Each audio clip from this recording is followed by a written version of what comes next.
we'll make some magic. Did you happen to grab a refreshment? Oh, I got turned. I have water. This is a beer show, right? I got water too. Mine just is in a Busch Light can. Let me get a whiskey.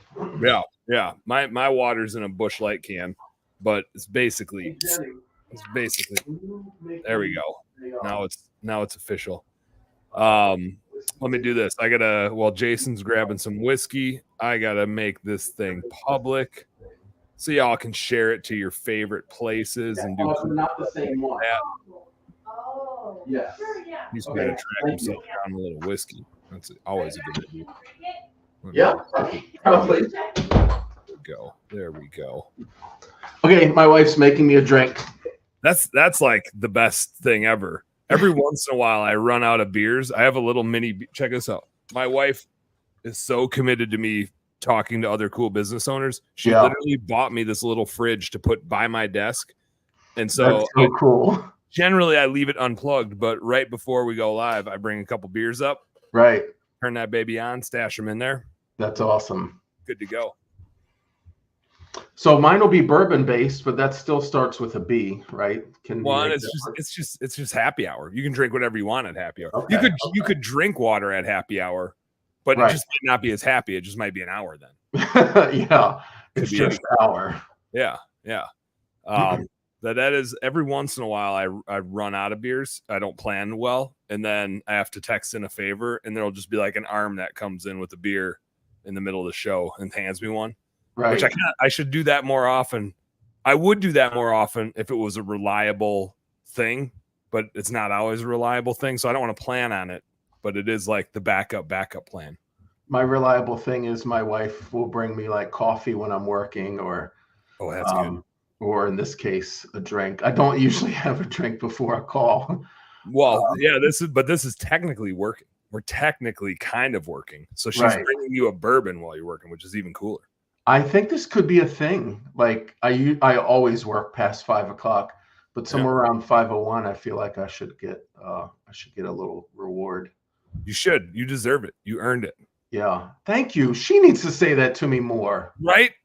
Come on. Bringing me a drink though, I can't like get mad at her. That's right.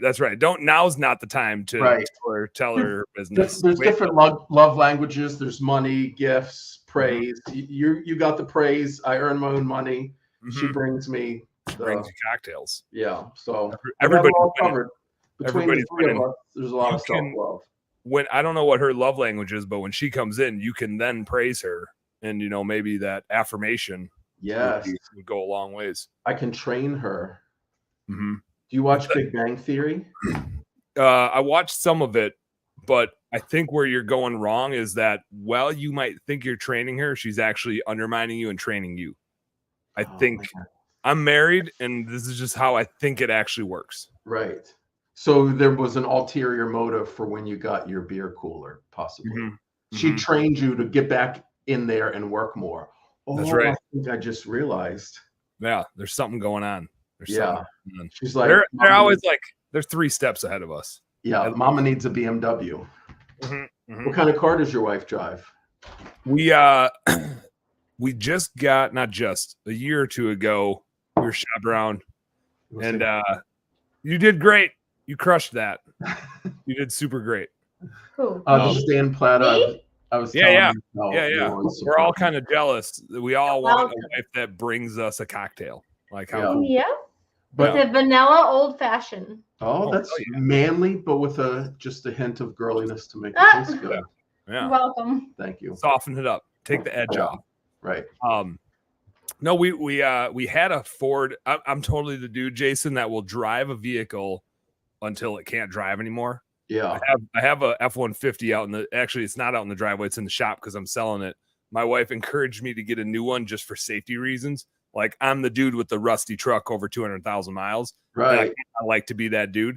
But for safety reasons and just annoyance of things breaking down at some point, it was like, all right. And I'm not, I like working on stuff, but I'm not taking an engine apart. So at some point, but we had a Ford Edge with like 230,000 miles on it. And that was like, it was my car when I got out of college, and we had it for like 12 years and she was driving it. But when when we had our third kit, and it was run like a top. It's still our window cleaning business here has it still running. It's one of our sales vehicles, still crushing it. Yeah. But we needed a third row for a third kiddo. Yeah. So we were looking at Explorer, and my cousin runs a Subaru dealership. And we drove the Explorer, and like a used Explorer at the time, I don't know, this was a year or two ago. It was still like $40,000 for a used Explorer with like 20,000 miles on it. A brand new Subaru Ascent, I think, was like 36 with a better warranty, pretty much all the same like stats, just a different brand. And they ride super nice. Yeah, so we test drove that. We test drove the Explorer, and it was just like, they're both great, but one's $8,000 more than the other, and so she's got a Subaru Ascent, brand new. I tried to talk my wife into the Ascent or the Outback. My wife broke her back in December. Oofda. And I mean the real breaking of the back, not the football injuries where they break the wing, like she had a vertebrae broken. She could have been paralyzed. Jeez Louise. So like on the way home from the hospital, 5 or 6 days later, like every pothole in our RAV4 hybrid was like boom, boom. Oh boom. yeah, that jars. Ooh. Yeah, it was rough. So we just got a newer car. I also put off-road suspension on hers. So I'm like, okay, we'll drive this, but when we need a second car, like at least your old car will be softer. But yeah, like ever since that was December, we just got a car like 2 weeks ago. And if it wasn't for that, I probably would have ran the wheels off of it. But there's something about just driving the old rusty trusty. Just running. Yeah. There's like a weird pride thing in running it till it dies. Yeah, and Toyota hybrids do not break down. They are so reliable. Yeah, it's hard to give us something like that up. Right. Yeah. I wanted to go to a family member. It's such a good car. Yeah. We got Dave Jensen checking in. Says Dan, we're live. Hey. We're live doing the thing. Yeah, if you want to, I made it public. If you want to get out there and share it around, do your thing. Okay. Angela Schroeder checking in from the Huge. I don't know if Dave's at the Huge or not. I know Angela's down at the Huge. Shout out. Thanks for checking in, you guys. Hey guys. We got Jason Guy in the house. We're gonna talk we're gonna talk all sorts of things. Obviously, we're talking vehicles already. Jason, I introduced you as like the marketing dude that coaches your marketing dude. I thought that was pretty clever. Yeah, that's what things have transformed into. So yeah, I do SEO and Google ads. The last few years we've been, and I like your little your secondary name on there, Google Ads for Babies. Yeah, that's the name of our. We're currently doing coaching and recording it for a video series. So we've got a couple people that have joined for the live coaching every Monday at 5. Some business owners and some agencies owners. Heck yeah. And so we're also selling the video series, which is the recordings. And so besides that, we've trained a couple of big names in if you follow marketing on Facebook, you've probably seen some of the big, I don't know if it's prudent for me to name drop them or not, but we've done some one-on-one coaching, and also set up some Google Ads departments for agencies that are much bigger than mine. That's badass. But they trusted us to set up their ads, bring in SOPs, develop SOPs for their pay-per-click department. Heck yeah. So yeah, I enjoy doing that. That's when you know you've got it dialed in, is that when other people are trying to sell that thing, they're like, we better hire this guy to teach us how to do this thing that we're trying to sell people. Yeah, but I enjoy that angle. I've done this for a long time. I was at an SEO convention in 2018, and Matt Diggity, one of the big names in SEO, said there's something called the teacher effect, meaning when you start teaching other people, you become smarter at your trade. Oh yeah, so it challenges you. You got to think a little differently. And also what I noticed from that, because I sold a course back then, I sold maybe 140 copies of that one back in 2019. And I noticed that people would bring me their problems, and like to solve their problems made me sharper. And then like 3 months or 6 months later, my agency would have a problem, and I'd like already know the answer to it. I've seen this before. Yeah, I've seen this before because other people brought me their problems. Oh yeah. So yeah, so I enjoy the teaching aspect of it too, but of course we do still do work for most homes, about 80% of home service businesses, pressure washing, window cleaning. That's our main niche. What's that? What's the other 20%? What other kind of cool?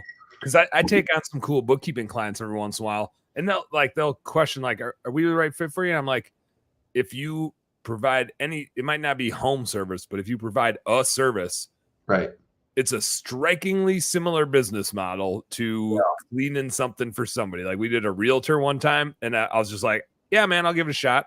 And after I dug in, I was like, oh shit, like you're the same as me. You're just selling a $400 average or $400,000 average ticket instead of a $400 average ticket, but your business model, all your percentages are the exact same. Right. It was hilarious. It was uncanny. So speaking of that, like there are certain advantages to specializing in a niche. For instance, pressure washing, window cleaning, landscaping, excavating, and trees. I've done at least a dozen campaigns of each and run them for extended periods of time. Yeah. So like I know those niches well. But somebody comes to me and says, I have a concrete business, I have an insulation business. The way the path works through SEO and through Google Ads, somebody does a high intent search, like excavating company near me, house cleaning service near me. And so we're telling Google, hey, if this comes up, trigger an ad. Yeah. Then this is what I want the ad to say. So does it say #1 rated pressure washing company in Seattle or #1 rated spray foam insulation company in Seattle? And then the landing page. So there's an element, about 85% of it kind of carries over for most home service trades. Yeah. Well, and I imagine you get a lot of like near me searches. I don't know if there's like data on the prevalence of that, but especially with home service where you're expecting somebody has to come to you to do the thing. It's not like marketing or bookkeeping where you can kind of do it from wherever. Like you're hiring a home service person that's got to drive out to you. Yeah. So I don't know how deep you wanted or into the weeds. I'm going to try to stay out of the weeds. I'm such a nerd. I can get in the weeds, but I'll poke you into the weeds and then I'll try to pull you out if I'm like, all right, Jason, we're weeded up. Keep me out of the weeds. Near me searches are one of the best. Of course, you would want a keyword like pressure washing Seattle in there, right? But what we found is sometimes that brings up competitor searches. They just want to see, oh, how do I rank for pressure washing Seattle? Those keywords tend to convert less. You may need to bid a little bit less for those keywords to adjust. But yeah, so we try to, I no longer have a keyword that says pressure washing, right? It's got to be pressure washing plus some kind of intent. Intent to purchase locally. That's why we do home service business. So would like a city be an intent, or when you say an intent, does that all entail? Yeah, so that means the intent to buy locally. So they say pressure washing Seattle. That means they're looking for a pressure washing company in Seattle. Same with near me. See, without that, you could get searches like pressure washing repair manual. Where can I rent a pressure washer? And again, not to get into the weeds, that's one way that we eliminate the consumer that's not looking for it. Do you do those same keywords translate from SEO to Google Ads to like on somebody's GBP? Is it all kind of the same, or is it, oh, over here we got to say it this way versus over here it's better this way, or over here we should say it 20 times, over here we just say it once? Okay, really, really good question. So the difference with SEO and Google Ads pay-per-click is that with SEO, it's all free traffic, right?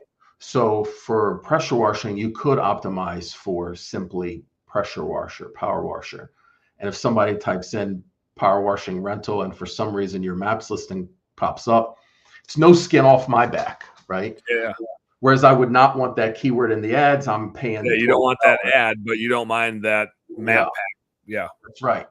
So so there's a rough correlation, but it's a very different keyword list. I need the intent on Google Ads. I do not need the intent on SEO. Okay. Really good question. In fact, if so that people could find me, I put my Facebook link here. I just did a post on that. On is like SEO keywords the same as Google Ads keywords. And what was it that made me pop into that? Oh, a moving company wanted. So I did consult. Oh, these guys are in the Forbes 5, or is it Fortune 500 fastest growing company? Oh yeah, they're getting after it. Yeah, they had me do a consult for them, and they're specializing in moving companies. They have 120 SEO clients, and they're like, we're rolling out Google Ads for all these people. So I went over like a couple of old moving campaigns, and I'm like, wow, moving company is actually a bad keyword. I hope I'm remembering it right.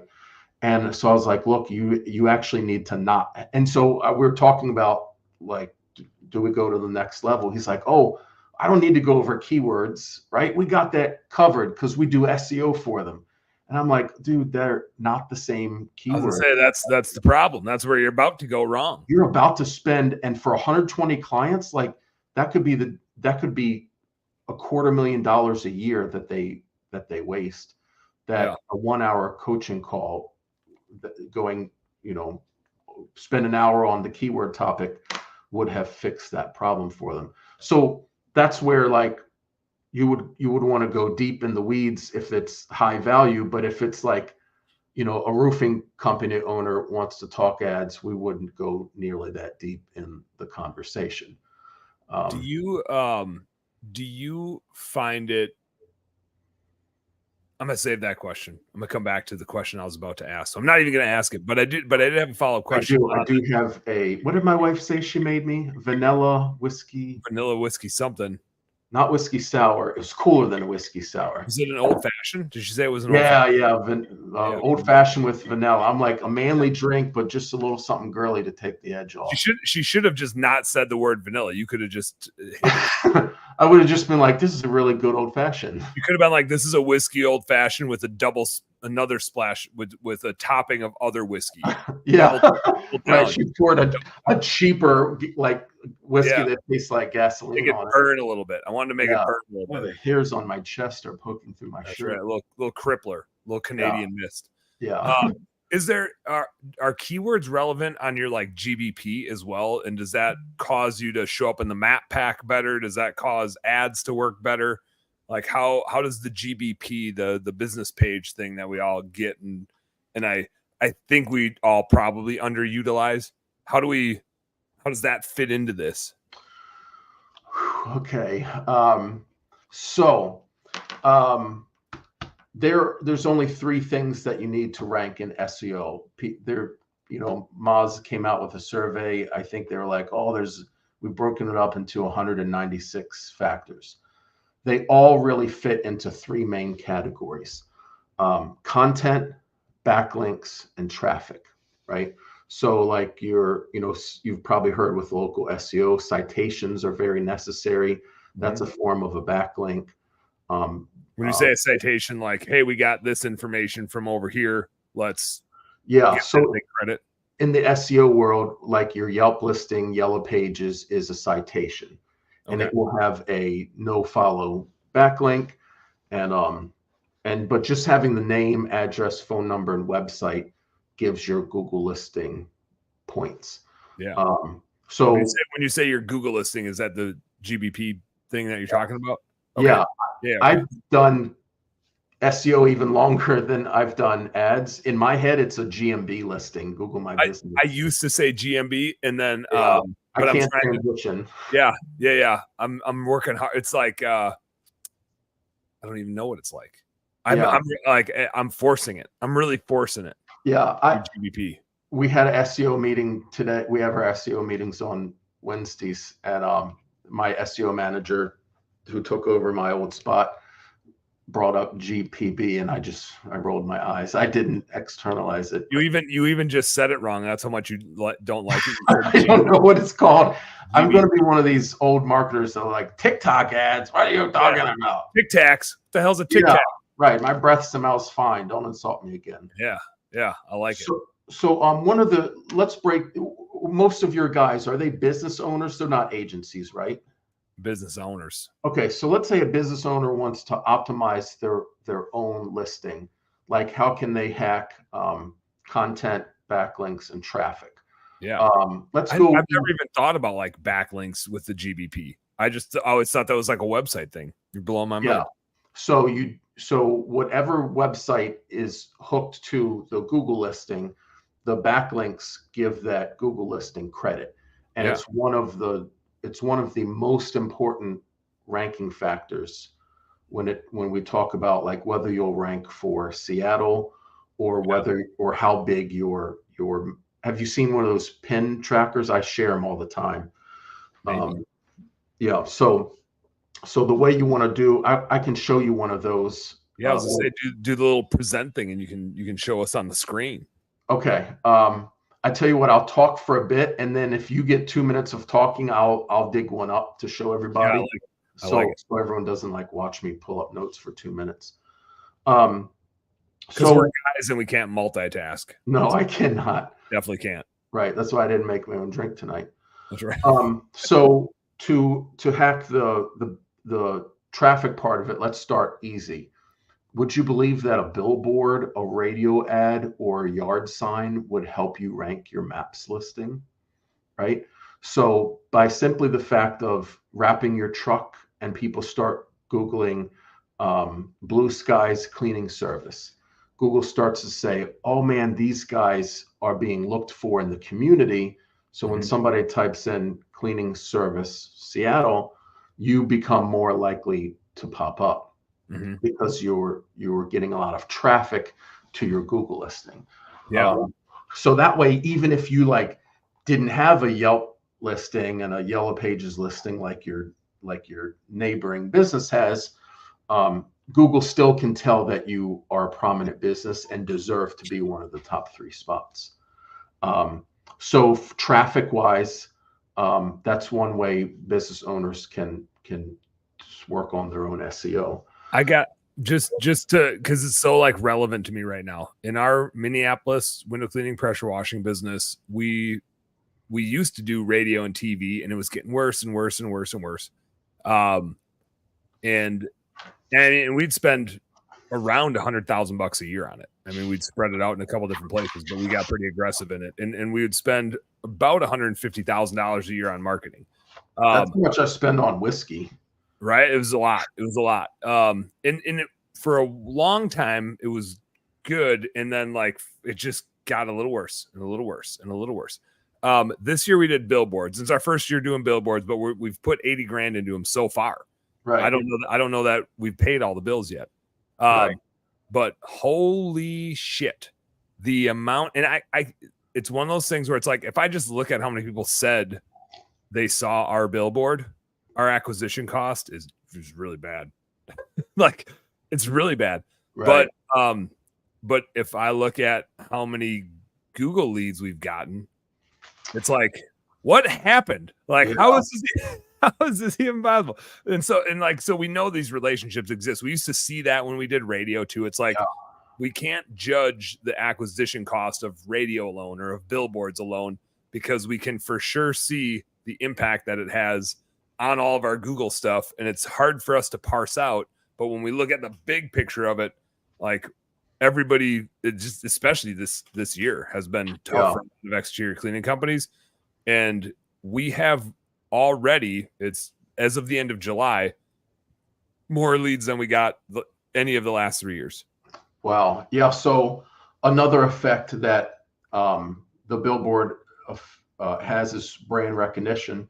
Imagine you do a Google search for copying machines and Xerox is number 3, right? Like, who are you going to click on? Like Lenovo HP, Xerox, like they're synonymous with copying.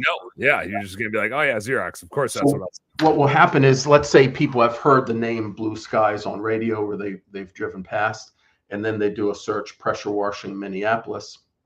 Am I saying it right? Boy, this whiskey is really strong. Yeah, it's getting you. Well, it was the extra whiskey she put on top. Extra happy on the hour. Then what will happen is, if let's say you just are ranking number 3, but people recognize Blue Skies, and that can be because they heard you on a billboard. It can be because you have 105 reviews and the other guy has 27. It can even be because you have a catchy name. But for whatever reason, if you're number 3 and you start getting more clicks than the average person in position 3 gets, so you have a high click-through rate, Google will start ranking you number 2 and even start testing the waters for number 1.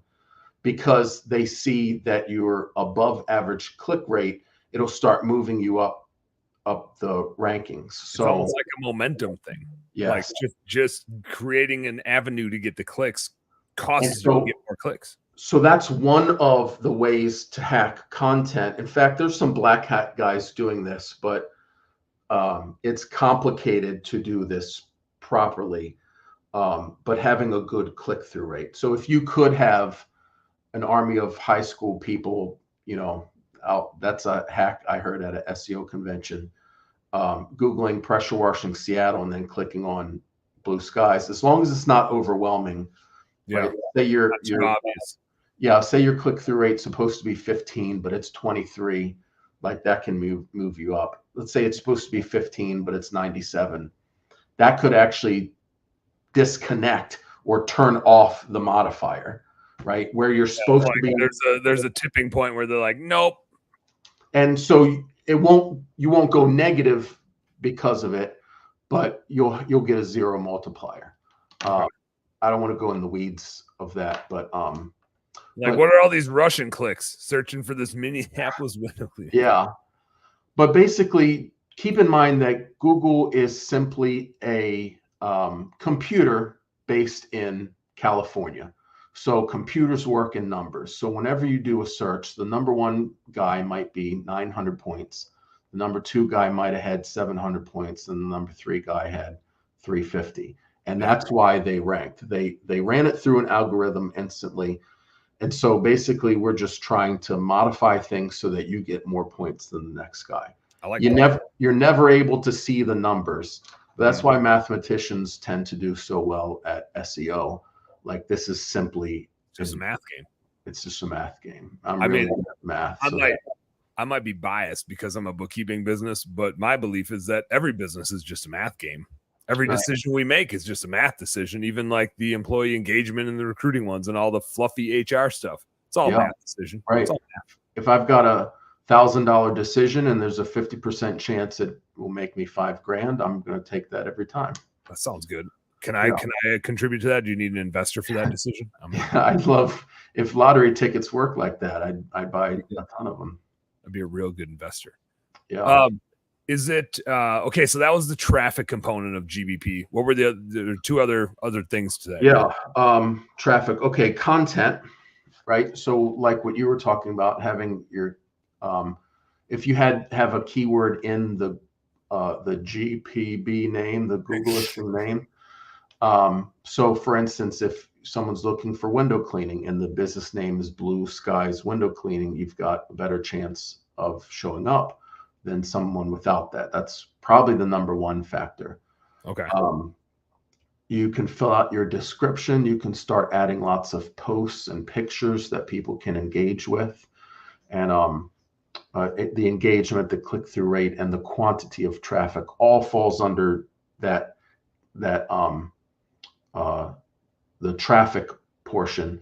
Okay. And what the words say on the Google listing, what the words say on the website, what the words say on your 60 blogs you might have on your website.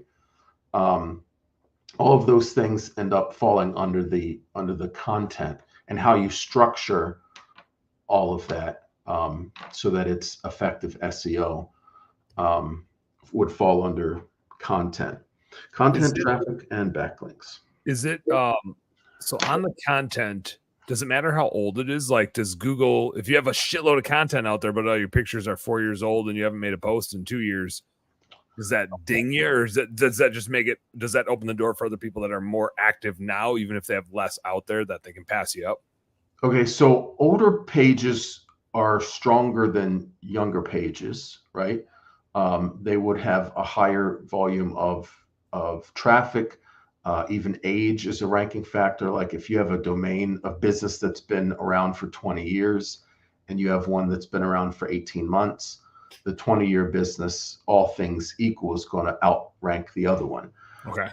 When we sort of discovered internally how big of a factor age was, we had done a couple of blog circle linking silos.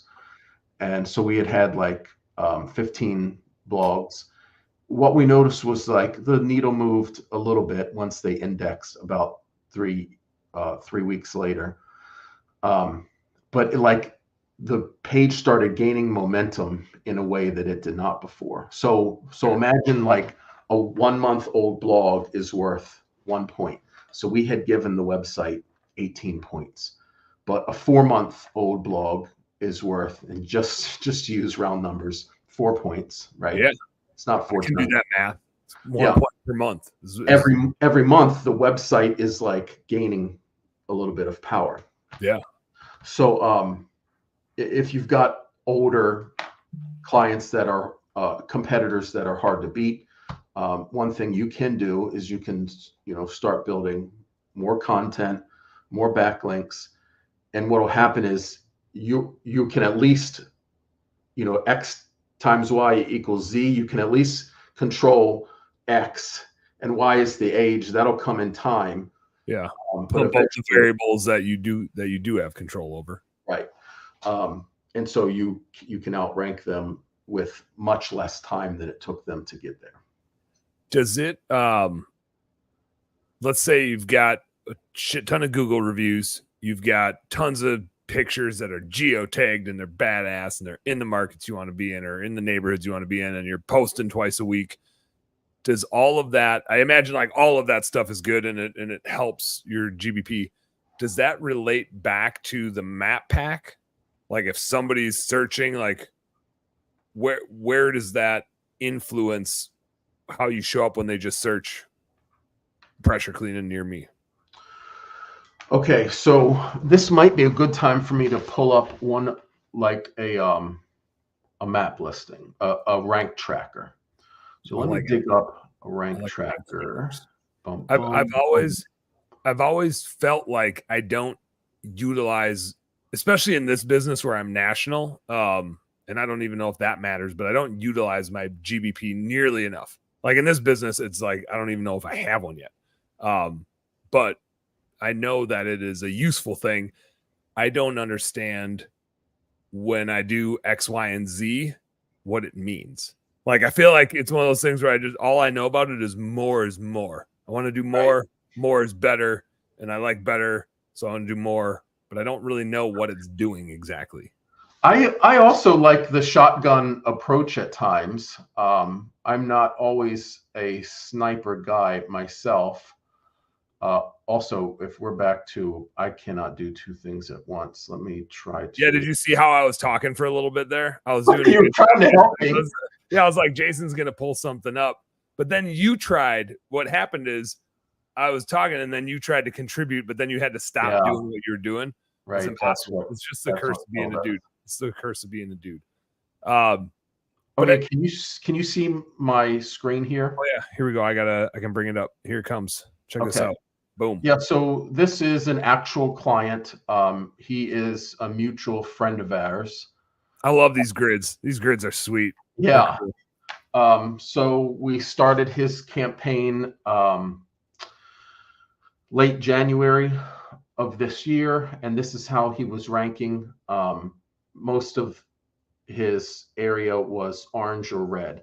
We call orange like areas of opportunity, meaning like we can turn around a 4, a 5, or a 6 really fast. to be honest, this is a really good looking graph, but since it's like a mutual friend of ours, I thought I would share that. Basically, to Google, everybody is a pizza shop. So this blue pin here is your front door. Mm-hmm. They don't want to show you a pizza shop 20 miles away. They want to show you a pizza shop 2 miles away. Yeah. Right. Because they know you don't want to drive out there for pizza. Mm-hmm. So your location is actually a very big ranking factor. That's why even no matter how good your SEO guy is, you're not going to rank like 25 miles away. The corners are going to be tough. The corners are tough. Yeah. Well, it's not that but just the sheer distance is what I mean. But yeah, in this case, it tends to be kind of like a circle or radius. Yep. So everybody's a pizza shop to Google. So you just got to tell them I'm the pizza shop everybody loves and is talking about. Even way over here. They love me over here. Yeah, they love me over here. Yep. Mm-hmm. The content, the backlinks, the traffic are how we get that. How we get those results. How if we're putting content out there, I'm going to leave your screen down there so that if we want to click on it more and show more stuff, but I pulled it down so they see our pretty faces because I want them to just see how pretty we are. Okay. How often should we be adding content out there? Still on the content vein, should we be adding how many pictures a week or a month? Do you have like at least this many, or how many posts, or should they be posts with offers or just posts of like, hey, we were out cleaning Jason's siding today. Neato, check it out. Should it have like people's faces on it, or should it just be a picture of a sign? Like, does Google give a shit about any of that? They do care about that. Because even though there's 3 factors, there really is 196 different things that you can do, and that's we're just in the category of content. But now, right. Yeah, this is where you could go into the weeds. Yeah, and so now if we want to go back to the fact that all of your listeners are home service guys themselves, we can probably break them down into like small owner operators or like just 1 or 2 trucks. Mm-hmm. Versus guys with 4 trucks and up. The owner operators, especially if they've got a guy on the truck helping out, everyone wants that guy using the hose while he's answering phones and working his business. Yep. That guy can take pictures and drop posts, or even use software that helps him to stay regular, right? So that's one level, the do-it-yourselfer, and they should be making posts, perhaps even writing a blog about the trade or contributing in some way to the internet and then linking back to his website. But the guy running a 5-truck operation does not have time for that. It tends to be more practical for them to hire an SEO company that is doing SEO for 75 other power washing companies and just knows the right things to say at the right time. Yeah. But even internally, the answer to that question is it depends. Like if we're struggling, like, at any given time, you have 75 clients, either some of them are, 15 of them are struggling, 7 or 8 we just brought on in the last 3 months, or 7 or 8 of them are struggling for one reason or another. We will tend to hit those with higher resources, because I'm like, I want everybody to have a good looking grid. Yeah. So almost like when you have a lawyer on retainer, that lawyer gets his butt in gear, especially when he's needed. Mm-hmm. So when we are needed, we are posting a lot of content, and we're reaching out for a lot of backlinks or purchasing backlinks. How much? I don't know if this is the same for you as it is for me, but we'll have a handful of clients where I don't feel like we're doing a great job for them, and it's always because of them. Where it's like we're not getting stuff from them, they don't respond to this and that, and we don't get what we need, and then we can't give our deliverable, right? Yeah, which is frustrating, and we try to make it as easy as possible and hold their hand and way over communicate. I'm all about communication. Like we're checking in every single week with, and sometimes it's with the same thing over and over again. Like, hey, we still need this, still need that. What makes a shitty marketing client? Like, is there a thing where it's like you can't perform at the level you want to perform because of something you don't get from an SEO or from a Google Ads client? Yeah, good question. The onboarding is typically where we come into these things, or if we're, let's say a client's Google listing goes down, or their ad account gets randomly triggered for verification, we'll need paperwork, right? Yeah. I need a copy of the DBA or the LLC, and that paperwork, you just have to remind people every other day. Yeah, nobody wants to go dig up their paperwork, even though it might be like 5 clicks away. We all do it so infrequently, it feels like it's 5 miles away. Yeah, 500 miles away. It feels impossible to go like figure that out sometimes. Everyone wants to be on money making opportunities, and I get that, but sometimes you need to take a minute and let someone else get them the info that they need so that they can be busy for you in money. There's money that you can see, and then there's money that's going to come. Future money that'll be way more bigger. Everyone would rather have 1 cookie now than 2 cookies in 20 minutes. But you need to think long term and make long-term decisions. What is you struck a chord with me, because I saw this happening a lot just in like the last year, of people's business pages getting flagged or shut down, or LSAs which I want to nerd out on LSAs for a little bit. I had heard from our clients, from our bookkeeping clients, just more and more shit happening to their Google pages. Was that something Google did? Was that something they did? And then like, how do you, as the marketing dude, like you're trying to help them with that, and like you said, there's maybe some documents or something. What's the protocol or that SOP to like try to free up somebody's Google stuff so that you can get back to bringing leads in? Okay.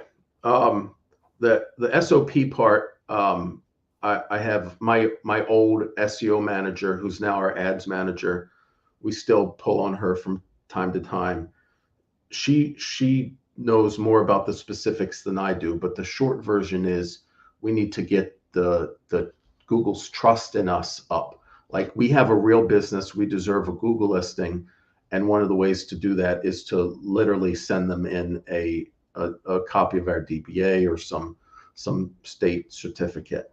Does it matter? Does it matter like who you know at Google? Like, is there somebody you're tagged to that you can get a hold of like at Google to try to help? So my girl Isabel would know or have better connections than I do. I do think she has a person she goes back to, like an old email thread. Yeah. I used to have an email thread that I used to get, man, I had this guy get like, I swear, 20 Google listings back. And it was when I did Rank and Rent, and I telling you, like 12 of them were mine. Mm-hmm. Like, we used to put up Google listings ourselves. And once I found it was working for clients, like I got some of my old ones back. It helps to have an SEO company with connections. Without that, you may just be randomly getting someone at Google. However, I could see if she has an SOP that I could share, and then we could like drop a link in the comments. But that's going to be, I forgot, she's on vacation, so that's going to be like a week. But to give you a helicopter view, just so that all the business owners can understand, besides the fact that earlier we talked about that there are these numbers, let's say on a scale of 1 to 1,000, like what are you ranking? Each Google listing also has what we call a trust score. And this is just a theoretical thing that SEO guys came up with. But let's say it's from 0 to 100. And if it's 60 or higher, Google says you deserve to live. And if it drops to an F, then you deserve to get cut. Shut you down. Yeah.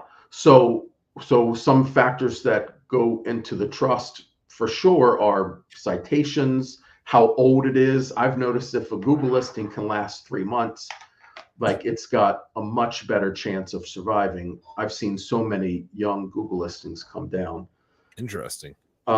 one trick we would sometimes do, let's say a customer wants to put up a Google listing and it's a high competition niche like a locksmith, roofer, water damage restoration.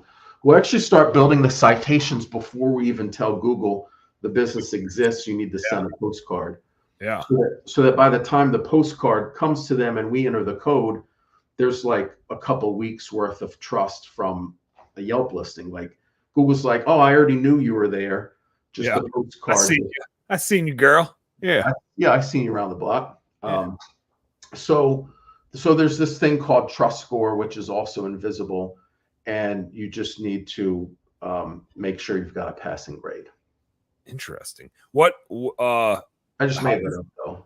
Yeah, I like it though. Again, that's what I meant when I said this is theoretical. Yeah, but what everything we've seen fits that pattern. Like that's a good way to explain it. Teresa wants to know: Are we talking?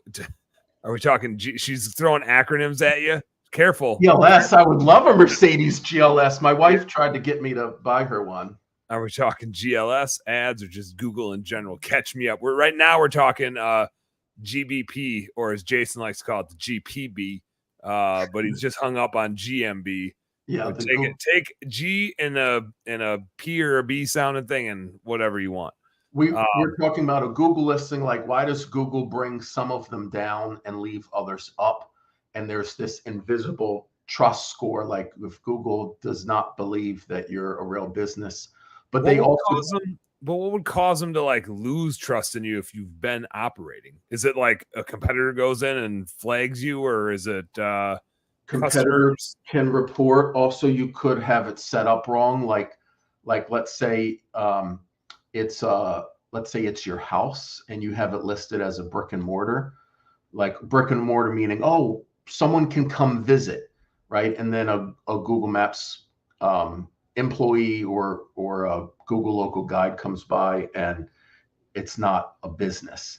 You need to have brick and mortars rank better than service area businesses. Like that is clear. But if you tag your house as a brick and mortar, like a McDonald's, people are okay to visit, you can run into a risk that comes down. And I don't know who would be crazy enough to do that, because why would you want anybody to be coming to your house? Yeah, nobody ever comes to the house, but it's a simple box that gets checked or not checked, and some people do it wrong. Yeah. Is there this is a selfish question now. This is totally selfish. Yeah. But this is probably something you've thought about for your business because you serve companies all over the country. So does Best Damn Bookkeeping. Is it worth me, like, maybe put it on a scale of 1 to 10, or electric guitar to acoustic violin? I don't know which one of those is more valuable. It depends what I was about to say which one's double banjo. Going double banjo. But for a business that's like national like this, where who cares where you are, is a GBP worth it? Is there still value in it? When to me it feels like it's a local thing, and so I don't put much emphasis on it. But am I just an idiot? I mean, don't answer that because I know I'm an idiot. But am I an idiot? I know the answer to this, but I don't want to get kicked off the podcast. So here's the thing. I am a specialist for, ironically, as a nationwide business, I don't help nationwide businesses. Like I could help your window cleaning more than I can help your bookkeeping. I don't help people that service all across the country, because that map listing, I'm used to ranking it in a 15-mile radius. That would not serve your business. That being said, one possible benefit is that you could get Google reviews and say, hey, look how well reviewed we are. Is it going to bring in a lot of work for you? Probably not. I got when we had our Blue Skies bookkeeping business before I started Best Damn Bookkeeping, we would get it was based in Minneapolis at the same place our window cleaning business was, and we probably got a handful of clients over the years from it, but most of the leads we would get from it, and we had 50 or 60 5-star reviews, and it looked neat. but all the leads would be Minneapolis, and most of them wouldn't be home service or even service industry clients. A lot of them were just total oddballs. And I was like, and they would always be like, can you come to my office? And I'm like, no, like I might as well be down in Dallas. That's how our business works. Right. I'm not actually here. Like, don't bother me with that unless you want to go get a beer. Then I'm here. Yeah, right. But I'm not coming. There's nothing. I had one guy one time tell me like, you should really come down to the shop and see what we do. And I was like, bro, I can see more of what you do by looking at the numbers. I'll be able to tell stuff to you that you didn't know was going on in your business by not being there. Like, I don't want to come and look at your chemical inventory. That's not going to do any good. My butcher does not have to stick his head up a bull's butt to know this is going to be a good steak. That's right. That's right. But you can take his word for it. So actually, one thing that got me thinking was that, in your business, I will only touch on this briefly because I don't think it applies to all your listeners. But if somebody Googles best damn bookkeeping, it would help you to have like a nice, huge Google listing. If there's a brand search, you can even get this for, like, I've had not pressure washing Seattle, but like a smaller town where you Google pressure washing Seattle and then like Jason's pressure washing comes up. There's a formula of how to get that. I've seen that before. Yeah. So I wrote a blog on it like 5-6 years ago. And basically, so for best damn bookkeeping, it's just so clear that Jason's bookkeeping doesn't match. Like, I might get 50 points for that search, but if you're getting 950, then they're not going to show 1 and 2. You're so much more powerful than me that you're the only thing that's going to show. I might as well just put my GBP right up there. Yeah. Now, then again, if there was like, if I had a best darn bookkeeping, I might get 700 points for that search. You get 950. So then here's best damn and here's best darn. And actually, when I created the GBP for this business, because now it's ringing a bell, it wouldn't let me use the name Best Damn Bookkeeping. It was offensive. Wow, really? Boy, the world has changed so much since then. Yeah, you couldn't use the word damn in your GBP. So as far as Google's concerned, I believe I am Best Darn Bookkeeping. Oh, I should look that up. That's funny that they wouldn't let you do that. It was. I don't remember if I do also own the URL for Best Dan Bookkeeping, because some people, I would say Best Dan Bookkeeping, and they'd be like, Best Dan Bookkeeping? I'd be like, yeah, sure. Just pay me the monies. Yeah. I'll be Best Dan Bookkeeping if you want me to be that one. So that brings me to a point, like, if you're a business owner and you want changes to be made on your Google listing. So let's say Dan wants to change from Best Darn Bookkeeping. He's like, no, I'm Best Damn Bookkeeping. Damn and they right. allow that now. But when you change the name, you could potentially trigger a re-verification. Yeah. Right. I don't know if the trust score matters at all to this, but we talked about trust score earlier. And what Google was sometimes doing is saying, okay, you've got a score of 55. You don't deserve to be here. But they used to have a slogan of where we would do no damage to anyone. So if this 82-year-old guy that does home inspections lost his Google listing, he might not even realize why his phone is not ringing anymore. Yeah. So what Google would do is they would wait until he logged into his listing and made some kind of change. Then they would take it down. They've been wanting to take it down for 3 years, but literally as an act of kindness, AKA it was written into the algorithm, wait till he makes a change and then rip it out from under him. And pull it down. And then when he loses it the next day, he'll be like, oh crap, what did I do? But at least now he knows why he lost business. And now he associates it with something he did instead of them being assholes. Yeah. So be careful if you want to change a name, a website URL, a phone number. There are ways to properly do this. And there's even paperwork you want to have like sitting right beside you. So if I knew I needed to change a phone number, I'd be like, hey, babe, let's get a DBA from the state. That's going to take 6 weeks. fine. I'm gonna wait to change over not messing. everything until I have that paperwork. Otherwise, I could be without business for 6 weeks. This probably goes back to like if you have somebody at Google that can help you with it, because then you can even give them the heads up, and they can. I have seen, and maybe my memory is just fabricated in how I recall this, but when we got Google local service ads going, and we were Google guaranteed, they had pointed out like, hey, your Google My Business page, because back then it was still your GMB. They were like, hey, the name of your LSA is different than the name of your Google business profile. Those things need to be the same. And so I got them to change my business profile for me to like a bunch of new stuff that needed to be updated so that I didn't have to do it. And so it didn't, because they did it on their end. And then I realized that because I heard other people complaining like, oh shit, I made a change and this got shut down. So the next time I needed to change something, like I don't see a phone number listed anywhere for your Google business profile. I don't know who you would call, but if you have Google LSA going, like it's really easy to get a hold of them. Like you can get a hold of them today. We could probably call them right now, and they're good. Like, that's money generating. Yeah, like they're super helpful, and they will answer the phone, and they will email you back, and they'll tell you what's up, and they will sit on the phone with you and walk you through what you need to do if you play dumb enough. Yeah. And so I used that one time, and they would go into my business profile and help me with it. I don't know if those are different departments or if they were supposed to be doing that or not, but they were trying to like help me get everything married up so I could spend more money with them. Right. That's super cool.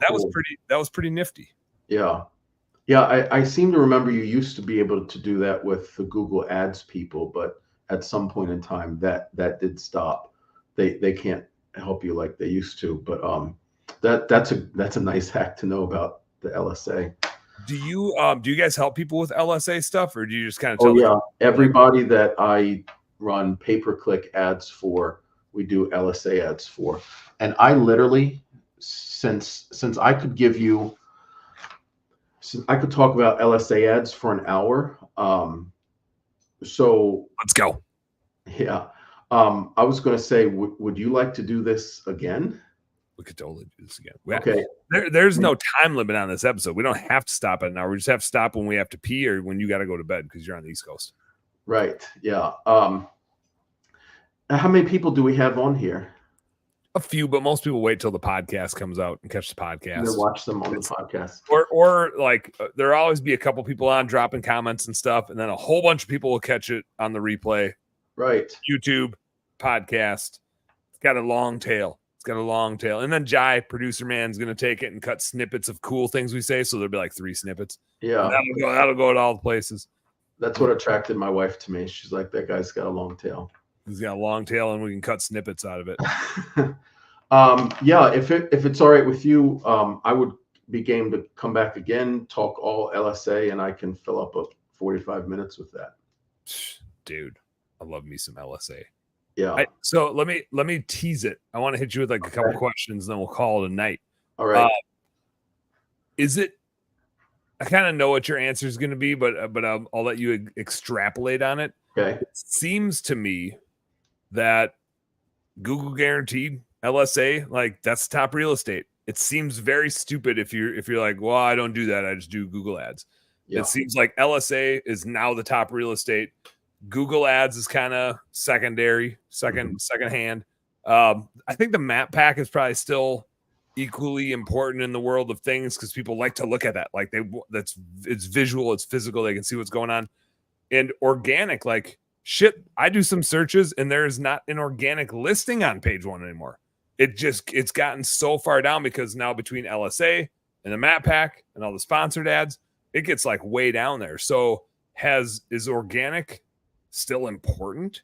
I can't imagine it's not, but is it as important as it used to be, or is it like LSA is the shit, Google ads is cool, and organic is like, yeah, you might as well do that too, but make sure you're doing LSA. LSA ads was a great move by Google for a number of reasons, but one of them was percentage of clicks in the SERPs. So they used to get around 18 to 20% of the clicks would go to the ads, and then like 40% would go to the map pack, 40% would go to an organic website listing. What happened with many would scroll down? Most people skipped pay-per-click.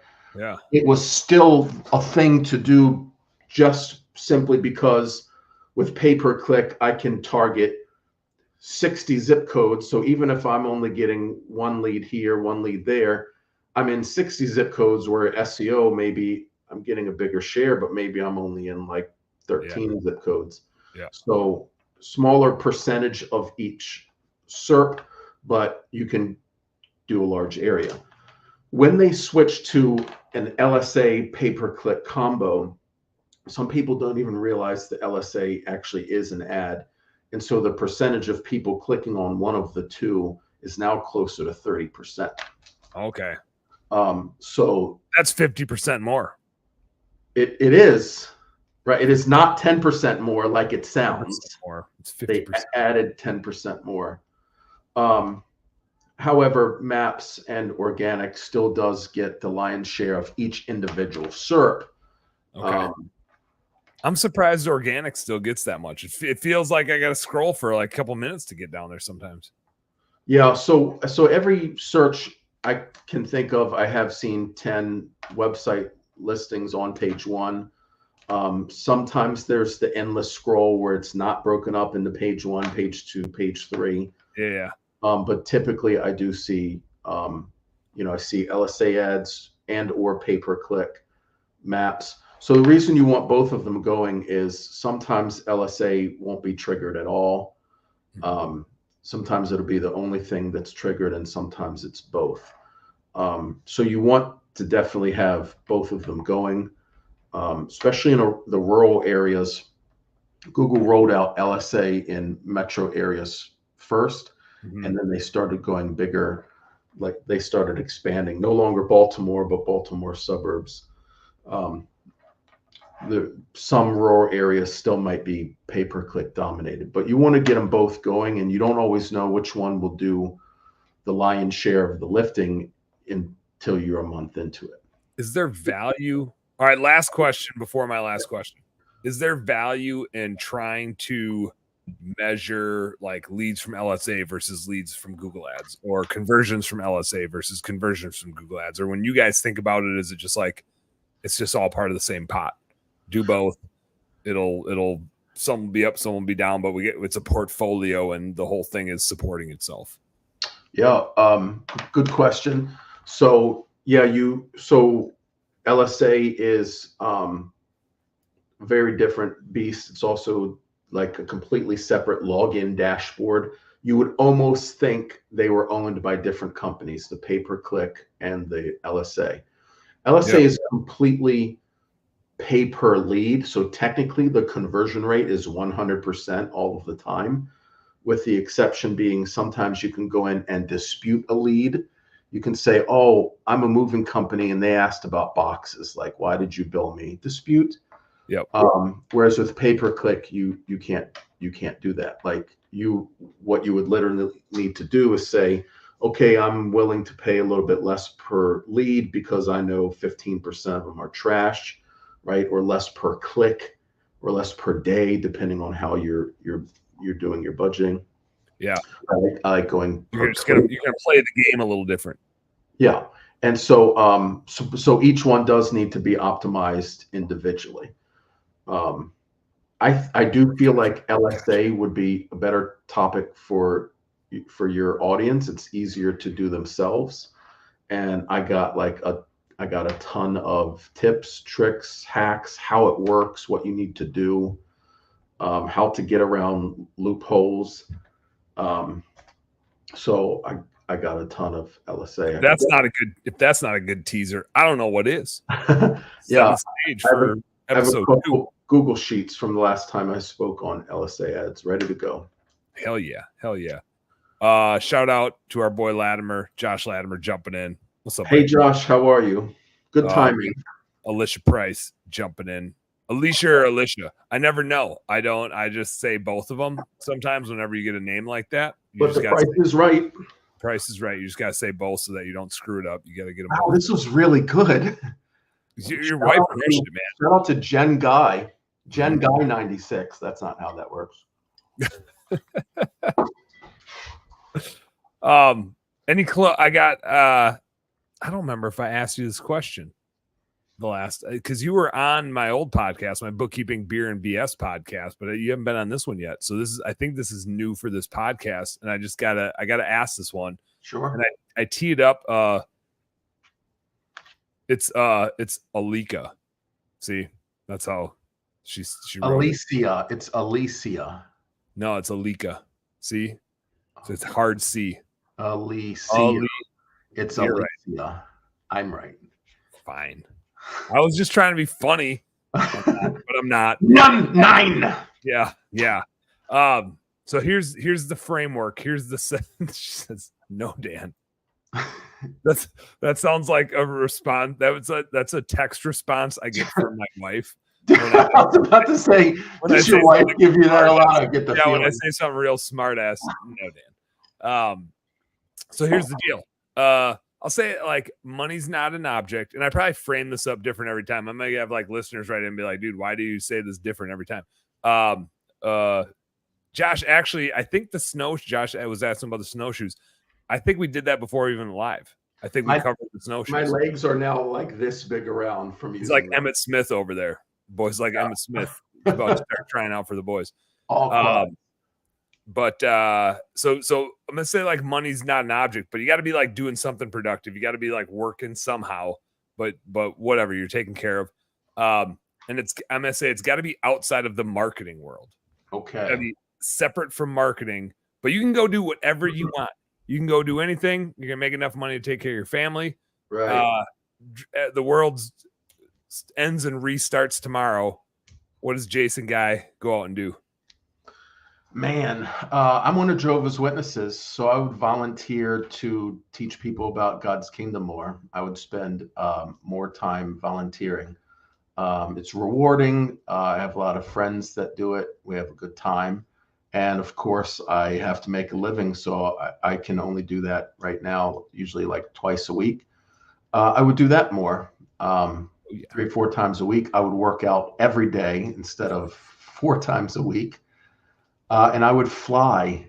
Like a bird or like take airplanes? No, I've been trying to get my pilot's license. Oh, hell yeah. Yeah. And so when my wife had her accident in December, we put that on hold. But in the last month, I've been flying twice again. And Sweet. Since I'm not going to use it commercially, like I'm not very aggressive with it, but like once every couple weeks or once every month, I'm going to get out there to break the month up. Get some hours in. What like do you need to keep so many hours going to keep your license, or how does that even work? I don't have my license yet. So how many more hours do you need to get it, or what do you need to I have 15. I need 40, but they said you're probably going to end up with more like 55 or 60 before you get it. Just for you, they're like, yeah, you're gonna need like 55. You're a little slow. Is that your turnip truck back there? Did you just fall off of it? They predicted I would need 60 hours. Yeah. Just to get enough reps in school too.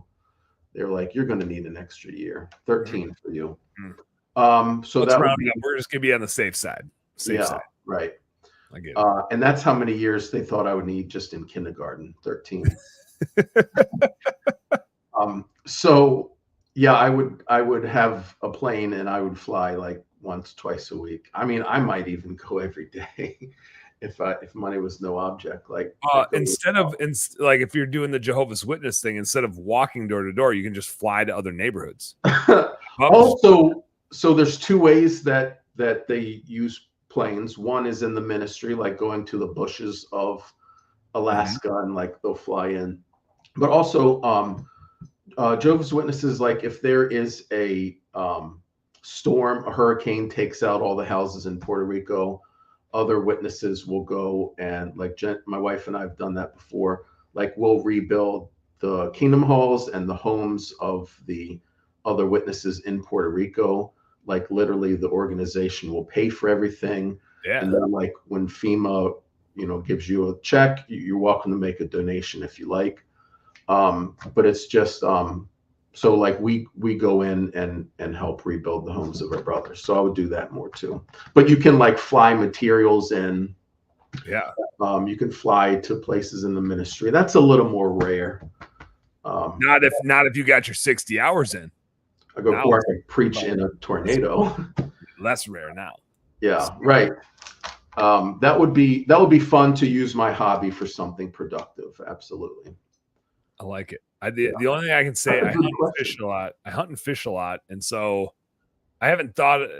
I make up a lot of BS answers as to what my answer of that would be. Well, how about you let me ask you a different question? Yeah, hit me with what you got. Okay, I don't have one yet. Okay.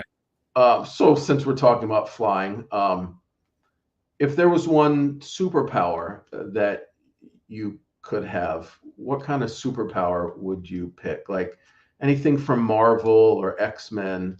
What do you think would be a cool superpower? I'm such a contrarian that I wouldn't want to use a superpower that already existed. Ooh, okay.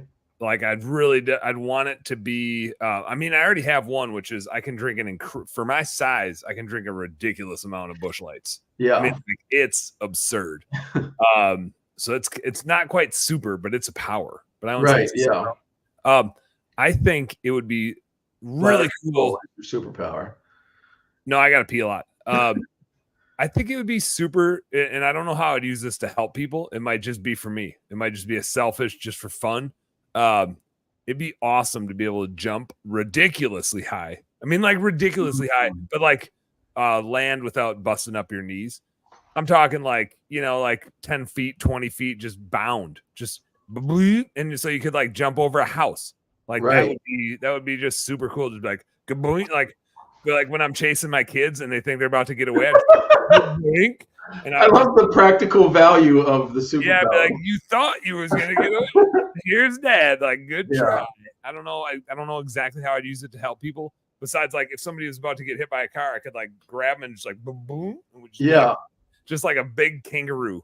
I bet the firefighters would love you. Just jump into a burning building, jump on out with them. No, man, I'm scared of fire. I don't want to be in there. I'll just jump. We should have picked like Superman powers because he can kind of do all that, right? Yeah, but it's been done. Flying a form of jumping. It's been done before. I think I was also my brain, my immature redneck brain went to like, it'd be sweet if I could fart hard enough to like propel myself and just like crop dust everybody while I went. Right. That would be really funny. There's nitrogen in there. I don't even know if I should declare this on a radio show, but I can't. No one listens to this show. He listens. I can't help myself. And I just saw my buddy Ben texted me. We were at a country music festival, and we were having ourselves a good time. And we came up with really stupid superpowers and superhero names. And I'll just leave. Yeah, I can't even go there. I can't even go with how ridiculous it got. It was one of those things where you had to be there. But mine was along those lines of like my superpower was like I could create any space by just crop dust in an area and then we have it all to ourselves. Anyway, it got carried away, as you can imagine. It was like a 3-day music festival. And many of those Busch Lights had been consumed and we were having a good time. Yeah. I like a ridiculous superpower that where it's like you almost don't appreciate the value of it until somehow it becomes super useful for some random reason. Like maybe we're stranded in a rainstorm and we just need some extra propellant to light a fire, and all of a sudden there's Fart Boy, right, just coming up clutch. You're the guy I would want to be with, stranded on an island. Not even a beautiful supermodel. Like, hey, do you fart?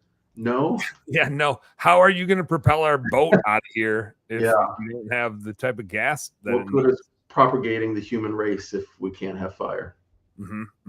Fire, if you could bottle it, you could burn it, you could power small engines probably. Right. Which would be useful. Be super useful. And that was just the first ridiculous answer I could come up with, but I'm sure I could come up with a whole bunch more. I'll have to think more about it. Yeah. Alicia says, so you want to gas people out? No, I don't. It's like only if they're bad guys, right? Like if I'm the superhero, like I'd be able to control it and use it to the good of the people. We're not talking about using it against Wonder Woman or anything. No, I'm just taking out bad guys. Yeah, Catwoman. So like, yeah, so if we're gassing people out, I'm gassing out the bad guys, obviously. Yeah, right. Yeah. There's a reason that this has not made it into a Marvel movie, though. It's probably like on their.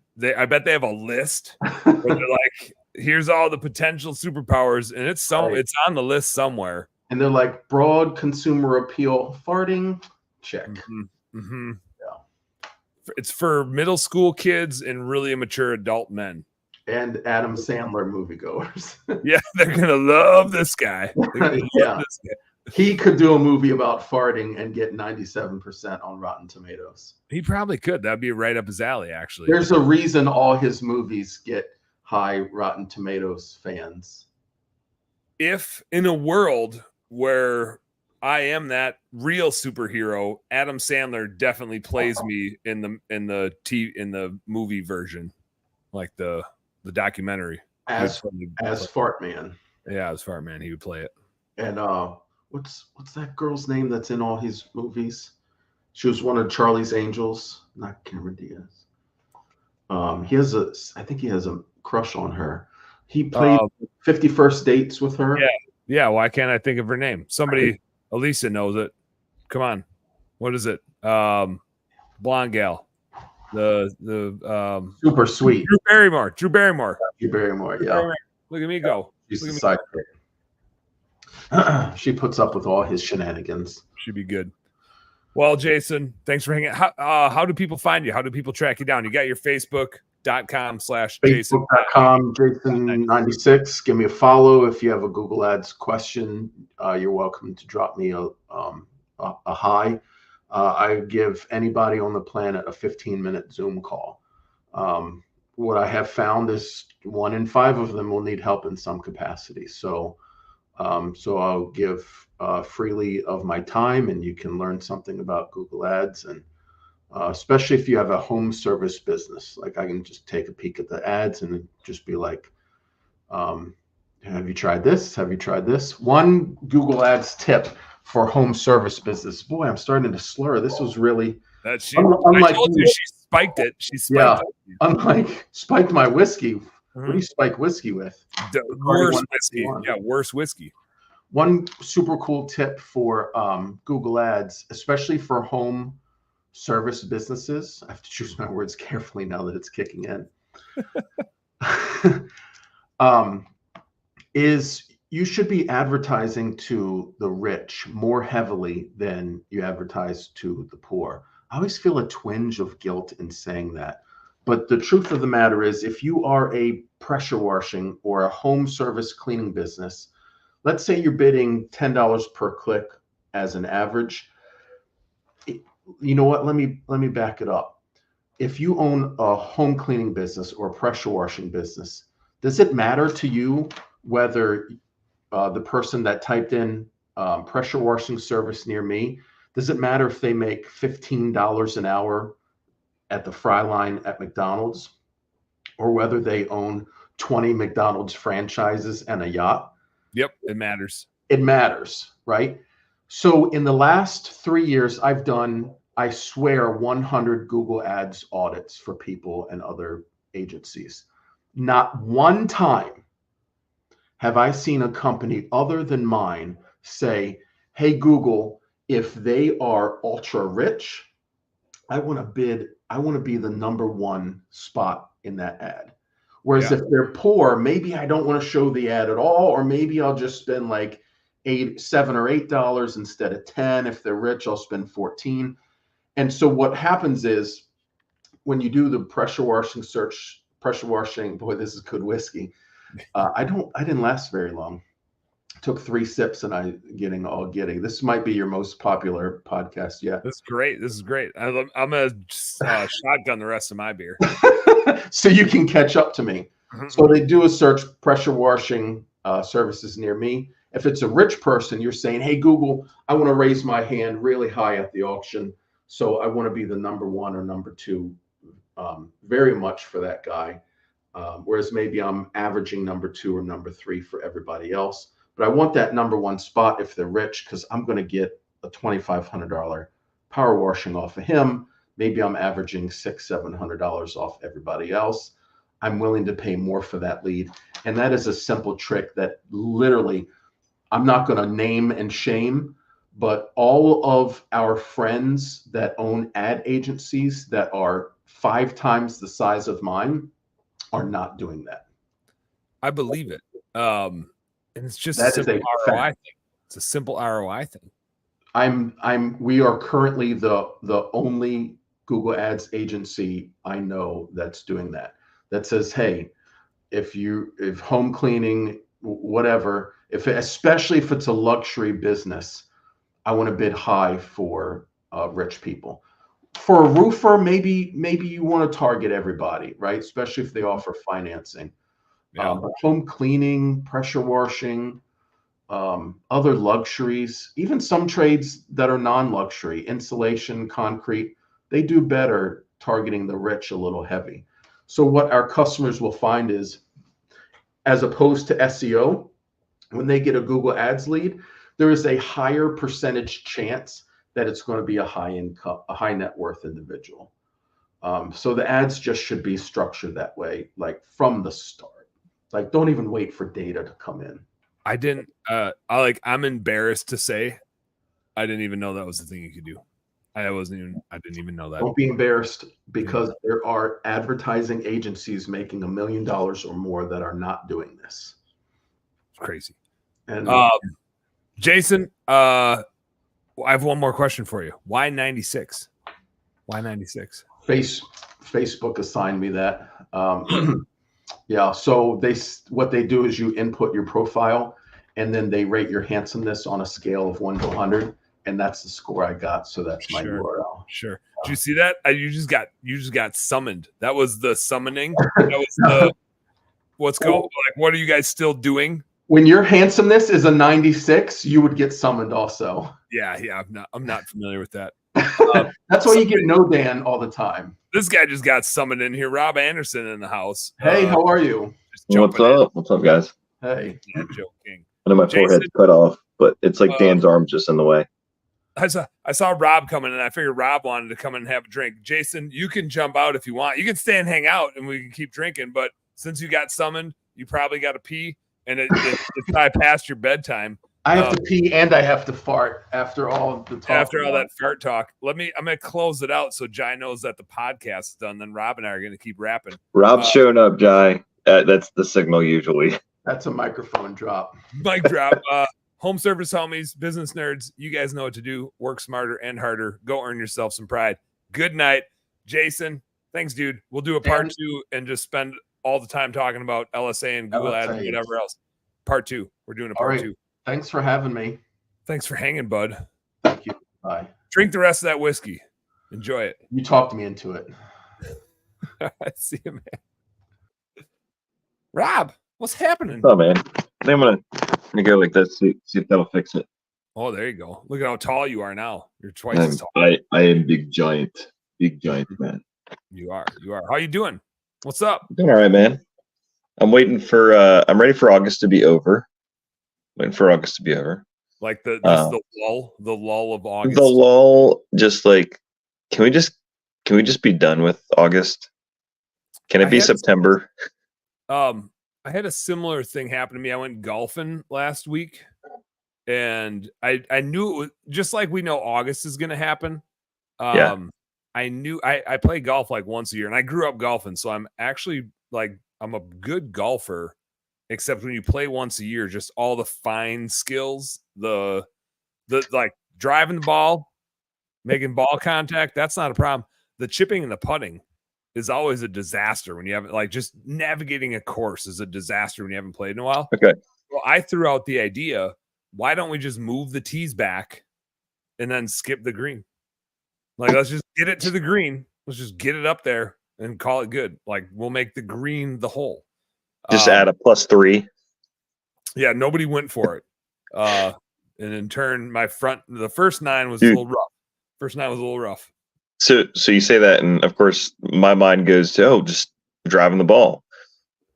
I'm pretty sure I already know the answer to this. I'm assuming that you were not allowed to hit golf balls when ice fishing, right?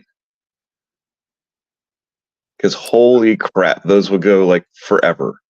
I mean, as long as there was some open ice in that direction and we were responsible about it.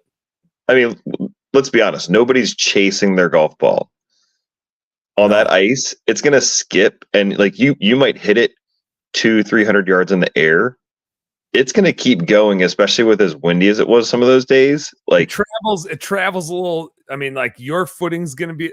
So one thing I'll say is normally it's not glare ice. Normally you got like feet of snow on the ice. So your ball would just disappear into a snowbank. Normally it's not glare ice. That was an interesting circumstance that we had with just no snow this winter. Normally there's a bunch of snow out there. But it would be a bit of a challenge to make solid contact with a golf ball out there, just because you'd definitely have to like stand right on the edge. Like there's little pockets of snow where you can get some grip. Yeah. So you definitely want to hit from there. But golf balls and golf clubs don't work the same when it's 20 below out. Yeah. They're not made for that. They're made for like 60 to 80 degrees. Even when you I wouldn't have even thought about that. When you hit a golf ball, like in high school on our golf team, like we would start golfing as the snow was melting. And there were times we went golfing one time when the course was closed. It was like 10, 20 degrees outside. We're all wearing winter gloves, just like getting reps in. And it was all you could do to hold onto that club. Like your hands are so numb. Granted, it's a 2-hour, we were playing 9 holes. It was just like 2 hours of being out in the cold and we're just bundled up to shit. But it was, have you ever like played baseball when it's really cold out and you hit the ball and the whole bat's like, yeah. Like it just doesn't, and then somebody throws you the ball and your whole hand just goes numb. Yes. It's like that. Like you hit a ball with a golf club and it just, your whole body just, you feel like a cartoon. You're, like, you're a Looney Tunes commercial. Yeah. It feels a lot like that. So anyway, I'm down. Let's do it. Yeah. We'll try that. See if we can find one of those balls that's got like a GPS tracker and like find my ball. Cole Sycophus is in the house. Oh, what's up, man? He says, Cole, are you did you do the huge convention? Are you down at the huge convention, or are you sitting at home like a loser like Rob and I? Wait for the answer. That was a fun, I don't even know if he's still on anymore. That was fun having Jason on. I haven't talked to Jason Guy in forever. And we had an episode lined up like a month ago, 2 months ago, and then it just got too late and we couldn't make it happen. So it was nice to get him back on. He's a nerd. He's got good stuff. Yeah, I was trying to hop on a little earlier because I love talking marketing. Home like a loser. Home like a loser. Raise you that loser. There we go.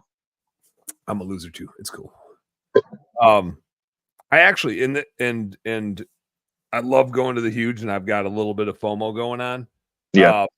But it has gotten expensive, and the ROI was not there for me the last few years. It's like a vendor, and there's more to it than that, right? There's the relationships and all the stuff. And this year was like impossible. I'm trying to prioritize boob travel for business owner outdoor badasses. So like was in Mexico fishing, and then Ben and I are this is the real reason. Like Ben and I are elk hunting for 2 weeks. It's like I can't be gone for another 4 or 5 days, and then we have a week-long rut trip in November, and my wife is gone. She flies out tomorrow. And it's like I've traveled for business so much over the last 5-6 years. Yeah, I'm also like, if you got travel, we got to prioritize that so that you don't hate me forever. Yeah, because I travel all the time. So it was that scorecard that's being kept. Somebody's keeping it. I'm trying to ignore it, but somebody's keeping it. Mm-hmm. It's out there. Everybody kind of knows what the score is. I don't know if it's actually like in writing anywhere, but everybody kind of knows. Yeah. How's so what's it looking like for you for the fall? Are you gonna do $1 billion in holiday lights, or what are you shooting for? Dude, I don't know, man. It really keeps coming down to staffing and turnover, quite frankly. 2 weeks ago, we went from 10 people down to 6. Some good moves, some necessary moves, and we let a couple things get out of hand. We let some cancer go, and kind of festered, and things are a little bit better, and we've got some other people coming on, but we're still struggling with the service manager spot. Yeah, which means that that's always the hardest. It's always the worst well, one. It's the hardest, and it's like what I've struggled with so much now. It's I say it's often with employees overall. We're a victim of our exes. And I've gotten to a point where with some of them, it's like, listen, I really like you sound good. So do the last 4 people that we put in this position, and we were woefully wrong. So me starting you at 25 or $30 an hour doesn't make you better than who you are. Like that doesn't. You can use that to try to attract, but I feel like you still have, like, if you offered $40 an hour, you might attract somebody who's worth that, and you will attract everybody who's below that. But wants that. Yeah, that would love that. Yeah. And is good at great. interviewing. Yeah, but that's been the challenge. And like, we interviewed a guy today, and it was like, he wants a solid salary, and it's like, I'm okay with that amount of money, but on the salary side of it, not if you suck.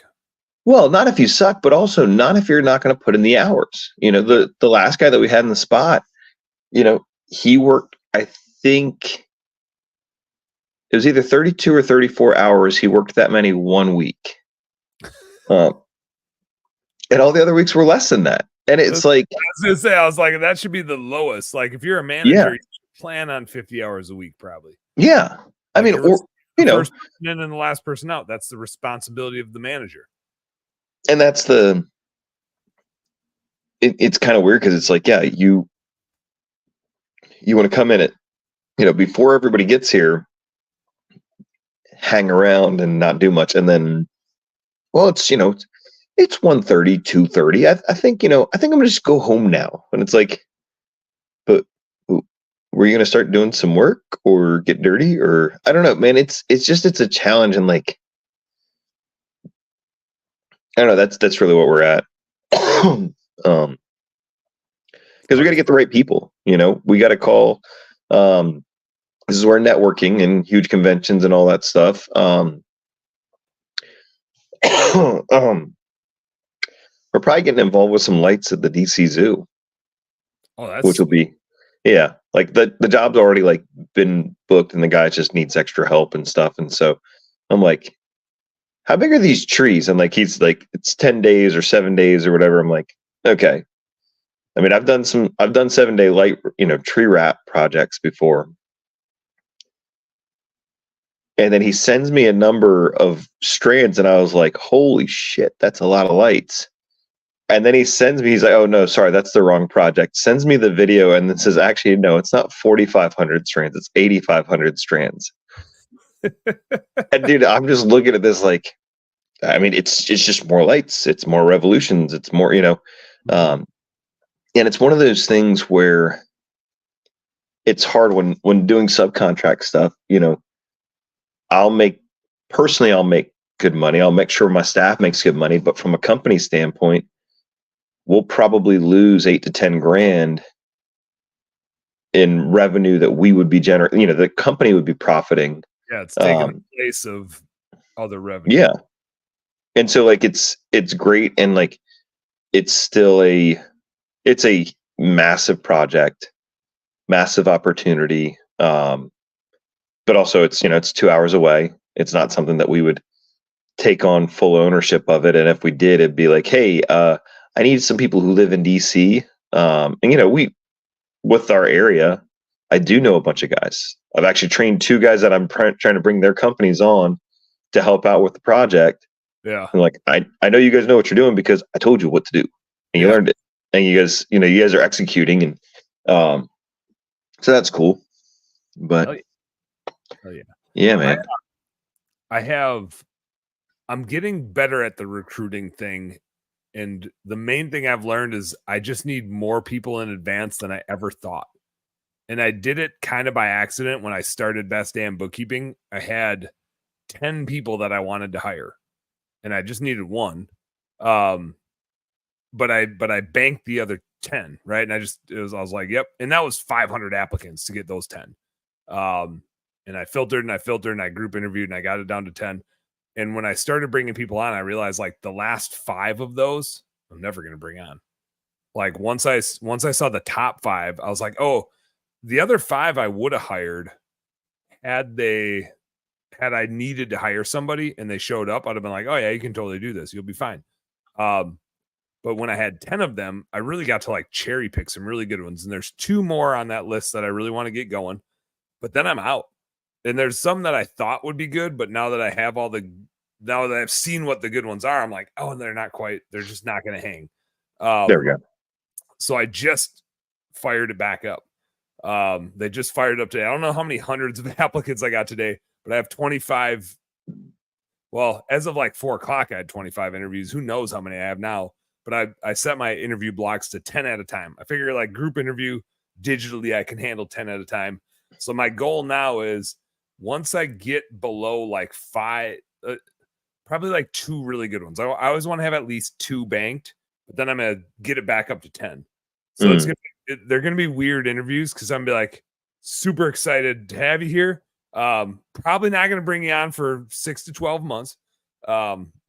But here's all the reasons why I'm interviewing you now.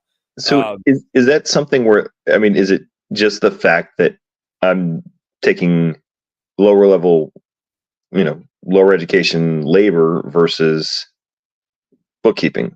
Or is it like, what do you think makes that such a big difference? I don't know. And I'm very surprised. Well, and actually I think it can work for the same way. It works better than I thought. Pretty much everybody that I've wanted to bring on at some point can come on. Like the timing's not always perfect, but it might be like, and this works better for me, but it might be like, hey, I got some other stuff going on. And here's when I'm really interested and I really want to come work for you. But here's my constraints. And so it'd have to be like part-time and this and that. Like we brought a gal on, she worked hourly for 2 weeks, then left for 2 weeks because she had to train in a replacement. And then she started this week, like full time, and she still to help her old company, but I can like do that flexibility. It's like, yeah, it's going to take me 3 months to train these people to the point where I'd be like, I trust you with Rob, right? Like, yeah, and they need to be at the level where I'm like, you can talk to a business owner and tell them about what's happening in their business. And even if you know bookkeeping, that doesn't mean you know how to talk to Rob about what's happening in his business. Like that's another level. And so you need to see how we do have a bourbon first. Yeah. And I mean, yeah, it's like, it's a culture thing too. And I want them to really understand what we do. So I like give it a long tail. And that's something that you probably can't do is like give the training that long of a tail. You need them to be able to go out and produce pretty quickly. But what I have also found is if you are the right company for them, and why I like group interviews, it's your opportunity to sell them and let them opt in. And so if you do a good job in a group interview of selling them on why Clean Power Wash is like where they need to be, 6 months later, when you reach out to them and say, hey, it's time, especially for lower level technician employees, there's nothing keeping them at their current place. They might have gone through 2 jobs before you reached out to them. And they're like, man, I'm so glad you reached out to me. I've tried this place and it sucks. And I really want to come work for you. And I'm so right. So it's just about staying in communication with them. And I've been really surprised at how, and maybe I just got lucky, but the timing with a lot of my awesome applicants has worked out. And it's always like I wanted to bring somebody on at the beginning of September here, but we're just not going to quite need them. So I had to message them earlier this week and say like, hey, it's not quite time yet. I don't want you sitting around twiddling your thumbs. I understand that if I don't bring you in, you might go find something else, but cool. But your pipeline's full. I mean, like that's the beauty of that. And if it's a year from now or 2 years from now, and that whatever you found didn't work out, like I'm still here. I'm not going anywhere. I'm still going to be bugging you. And the biggest thing I found in it is that the the real like game changer for me is that I take 500 applicants. I probably interviewed 50 to 75. I got that down to 10. Of those 10, that again, like I would have hired any of those 10 on the spot if I needed somebody immediately. But instead of those 10, I got to basically rank them and say, like, who do I want first? And then I got to just cherry pick them. And damn, that works good because you just end up like, not that you're going to hit them all out of the park, right? You're still going to risk choosing wrong for sure. But it just gives you way better odds when you have 10 really good ones and you get to pick the best 5 of those 10 to try to bring. So yeah, I already am like boosting just today. Like I'm obviously using Higher Lead Chill and it's got just a shitload of interviews, which I'm like excited about and a little anxious about. It's funny to interview people and be like, I'm super excited that you're applying. I don't have a job for you, but let me tell you about what we're up to. And well, so like when you're doing a group interview, I mean, with 10 people, and I'm assuming are you doing a couple of those a day? Like, is that just like a set? I do one on Tuesday and one on Thursday. Okay. And then is that like, you take like 30 minutes afterwards, like, all right, hey, Jairus, this person sucked. Or do you at this point have existing staff that stays on that to also give you like their 2 cents? Right now it's just me. And it's not, I'm evaluating them for pretty simple stuff, which is, do you know how to interact? Are you on camera? Do you look like you're engaging? Are you giving me some nonverbals? Like that, if you're on camera with Rob and you're doing a screen share, like you can't be a bitch. You got to be like good. Yeah, it's like you got to be good to work with. You got to be. I can teach you as long as you have some accounting background. I can teach you how to do the bookkeeping, but I can't teach you how to talk to another human. And so I'm filtering out like, do they know how to interact with me? They have it. I don't tell them this. There's a bunch of things they have to do, but I don't necessarily tell them because I don't want them to like fake it for my sake. But they got to be on video. They got to be engaged, asking questions. Like their whole job is to ask questions. So if they're too shy to ask a question, they just can't work here. Like they have to have no reservation about being like, Rob, what the fuck did you do here? Like I need them to be able to say that, right? And so I'm like looking for that engagement. I'm looking, the best ones always seem to give me a lot of nonverbals. Even if they are a little introverted, when I'm talking, they're like in it, right? And they're nodding their heads. So I will do like 45 minutes of me presenting, and then I'll leave 15 minutes for them for questions. And I want them to ask questions. Again, like they're going to have to ask you questions. So I want to make sure they're comfortable asking questions. And so it dings them a little bit if they don't engage after the fact. And then I just say, this is it. Like, all I need from you right now is to send me a separate email and say, I think I'm going to love it here. Like, the goal of this isn't to try to attract you here. It's to try to detract you here. If there's a single thing I said where you're like, I don't know if I'm going to love this, then don't message me back. I only want it if you are 100% guaranteed for sure you're going to love working for me and loving that Best Damn Bookkeeping. If you don't, there's a better job for you somewhere. It's not here. I want you to have the best job in the world. And if it's not here, that's totally fine. You have to love it here. If you're not going to love it here, that's going to be a problem. It's just not going to work out. So only opt in. Like, I need you to opt in. You're already here. I already invited you. I want what you have. But far more important than me wanting you is that you have to want to work for me. I drop F words during the interview. I'm goofy. I tell shitty stories. Sometimes you're drinking a beer with me. I might as well drink a beer. Like, I want them to get Dan, right? Like, this is who you work for. And if you don't want to work for Dan, cool. That's fine. Don't work. Dan, I expected you to have a suit and tie on, man, and be wearing glasses and stuff. I could wear some glasses. Even though I have LASIK, they'd have to be like, just the cool. Yeah, the fake ones, man. When did you get LASIK? A year and a half ago. Okay. Not this past winter, but I think the winter before. Okay.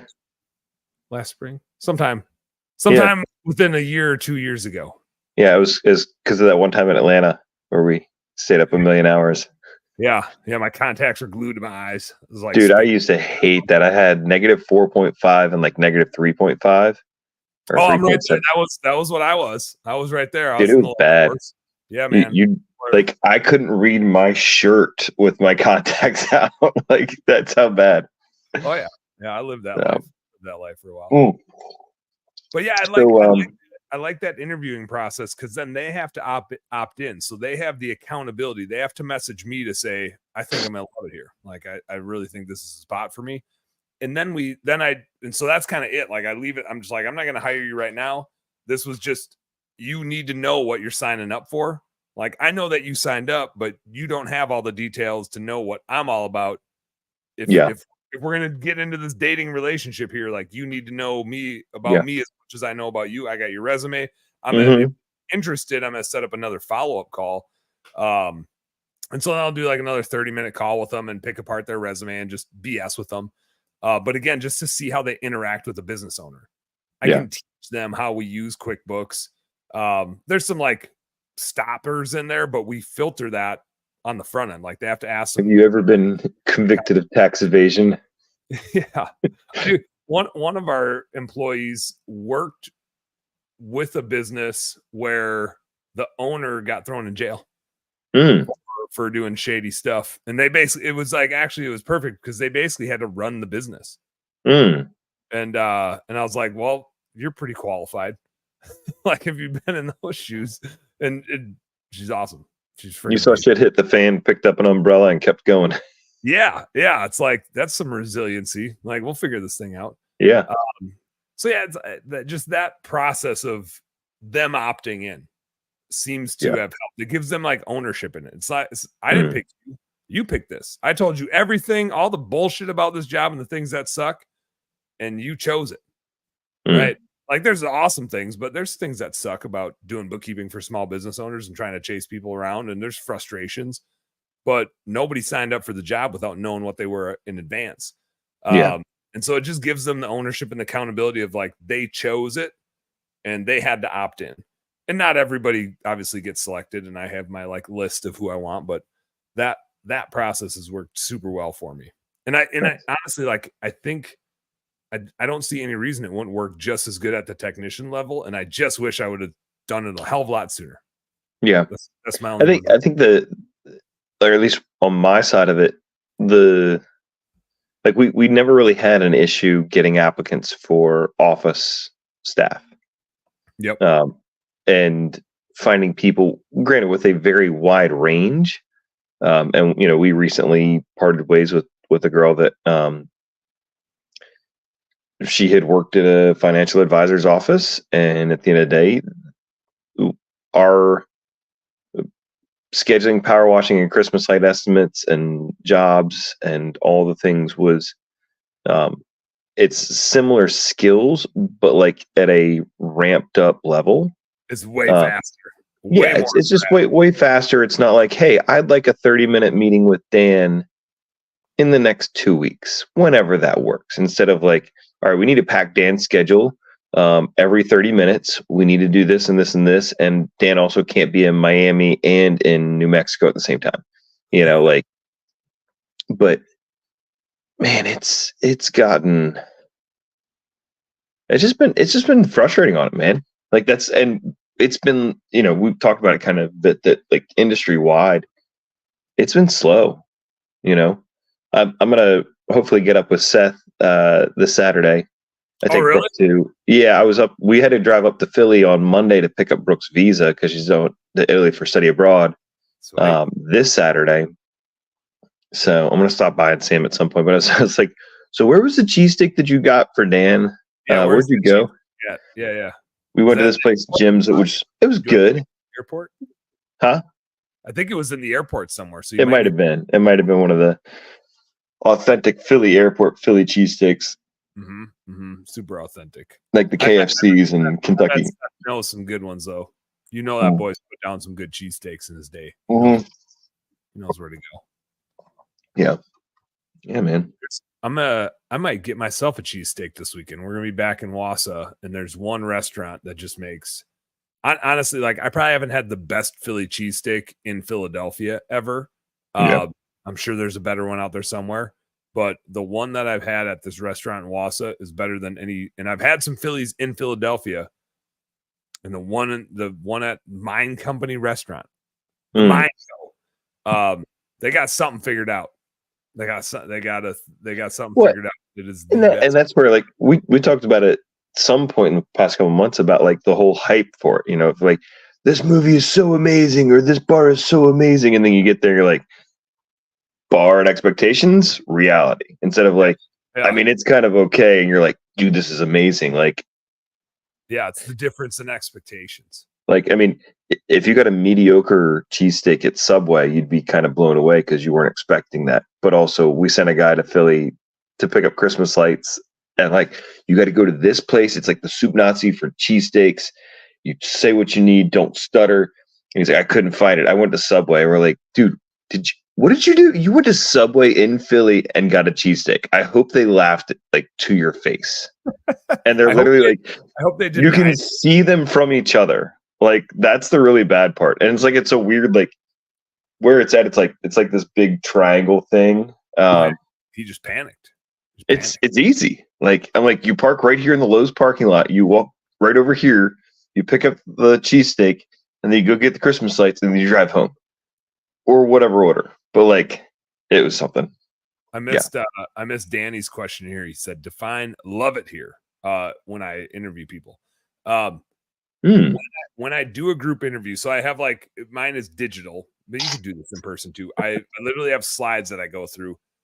I start with my origin story. Like, they got to be bought into why we're here in the first place. So I do an origin story. I talk about my family. I talk about why we exist. I talk about the background of the company, how we got here, all that stuff. And then I get into core values. And so I do core values, and I tell a story about most of them. And stories are the thing that sell, right? Like, when you tell somebody a story, if they're engaged in your story, they nod, they give you nonverbals, and they want to tell you a story back. Works better in person, actually, than digital. But I tell them, like, when I go through these core values, if your reaction to these is, oh, those are neat, don't fucking work here. Your reaction has to be, fuck yeah. If you are not at fuck yeah level, do not come work here. Like, you have to, Team America. You have to be so pumped up about what this stands for and what this means, and that you want to be a part of this. And if you're 99% sure this is for you, that is not enough. And I don't want you here, like, because there's somewhere that's 100%. And don't waste your time here. You got to go find that 100%. You deserve it. If it's here, would love to have you, but you need to absolutely be all in on this, or it's just not going to work out. If you're not 100%, it's just not going to be a good fit. You have to absolutely love what we stand for. And that's fine if you don't. That's totally fine if you don't. Just don't, like, opt in then. Like, and listen to the rest of my spiel. Just don't opt in. And then I tell them all the stuff that sucks. I'm like, hey, sometimes you're going to message Rob and you're going to send him the same shit 3 times. And then he's going to finally give it to you. And he's going to say, when can you have my report for me? And you're going to be like, Rob, I'm going to come. Or sometimes Rob's going to get frustrated about you, and he's going to send a video. Yeah. So I tell them all, like, the fun, like, we all laugh about it, but there's like funny stuff that sucks where it's, we deal with. Dude, okay. Yeah. So we're working with Higher Lead Chilled right now. Chill. HLC. All right, so it's going. And Sierra, my office manager, I was like, so how's it going? She's giving me some feedback and things and whatnot. I was like, all right, well, go ahead and just shoot that as an email over to him. Like, let him know what you're thinking. She's like, so, it's, and I get it. Like, with technicians, sometimes as Shauna said, the resume for blue collar work isn't always a reliable piece of paper. Some of them might not even have that, right? Right. So apparently, like, hey, I'm gonna screenshot. I gotta upload this picture. I can't figure it out. Let me go and like open it, and I'll do a screenshot of it, and then I'll post that. Sierra said it was very clear that the guy was watching porn in another tab. Dude said she's trying to find the thing. And I'm like, I was like, I gotta see this. Like, did you literally screenshot? Like, yeah, my battery's at like 13%. I have 800 unread voicemails. And by the way, I've got some incognito tabs opened up. Like, really? Really? Like, oh, would you like to be our marketing person? Oh, you said you're detail oriented, like, no. Yeah. Guy's got a lot of shit to do. Busy. Yeah. Got tabs open everywhere. He's got a bunch of unread messages. Busy. There's some inappropriate joke we could make in there. I'll send you a message tomorrow when I figure out the way that one works out. Yeah, sounds good. Work on that one a little bit. It is. I have just and part of the reason why I want to like build the list as much as I do, and why like 10 is now my goal. Yeah, is it's just such a numbers game. And the one thing I have found about me is that I suck at picking the right people. I've gotten a lot better at it. But dude, so I feel like I suffer from the same thing. We see as entrepreneurs, we see the opportunity in everything. We see the possible potential. Like, I don't want to throw that out. I could turn that into something useful. Yeah. Hey, I mean, I think that you have a couple characteristics that could be good. So yeah, come along and set it. And like we miss the fact that like, yeah, this is a good piece of wood. I shouldn't throw it away, but it does have 85 rust covered nails in it. But I mean, the wood's in good shape, Like, what happens when I need 85 rust covered nails? Yeah. When I need that. And I think that's where having that list helps me, is then it's not just like, could this person work? Is this person better than those other 8 that I have? Mm-hmm. And maybe they're on the list somewhere, but are they the first person I'm going to call? And so it just like buys me time to figure out who do I think is going to be the best fit of a bunch of really good people. It alleviates me hiring somebody because they're going to be good. And now I get to hire people because they're going to be fucking awesome. And there's a few. Usually it's good as the enemy of great, but now it's good as the enemy of fucking awesome.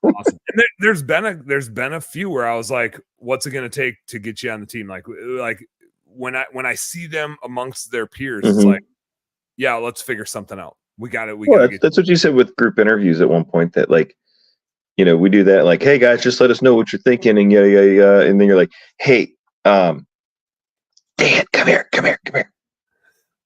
We really want you. Are you good? Like, I don't want you to leave the parking lot before we tell you that we thought that you were awesome. Psst, hey. Yeah. Hey you. Rob, we need to I was thinking about this the other day, next summer, we need to start planning this now. Next summer we got to do a little family vacay out by you guys. Yes. Trouble. Yeah. It's got to happen. It's got to be on the books. Yeah. So cool story. Obviously I went out to Minnesota to drop my daughter off to work at a Young Life camp out there and drink some beers at 7-year-old soccer practice. Yes. Like we do. Dude, we're at our soccer tournament, and I'm one of the assistant coaches, and one of our players' daughters or whatever, or sister or whatever, is like, Mr. Rob, you need a beer, and like bring it over to me, and I'm getting flashbacks of Danny, like, hey, coach, and Mr. Rob, and other coach, and random stranger, would you like a beer in a public place? But it's totally cool. Because they're my dad's, and he said it was fine. Yeah. Well, so both my daughters worked at a camp in Denver, or in Colorado, somewhere in Colorado, Buena Vista or something like that. Brooke just found out who her roommate is in Italy, and it's this girl from Denver who's involved with Young Life. And like in their like 20-minute conversation, it's like, oh, you guys, this is an answer to prayer. It's super amazing. And like I have family out in Denver, so we'll probably have a family reunion there next summer in July at some point.